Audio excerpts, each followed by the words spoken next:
Calderetang baka and ribs. Ngayon lang uli ako nakapagluto, guys. Namiss ko na kasi. Kaya kahit masakit pa yung aking sugat, sige lang. Laban-laban lang.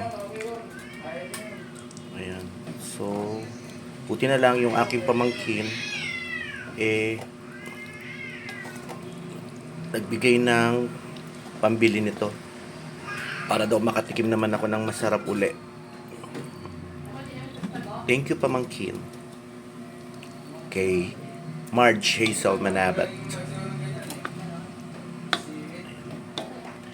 Akala mo naman kakain ng madami. Ayan. Yes, good evening, guys. Nice to be back on cooking. Maraming makakain sana.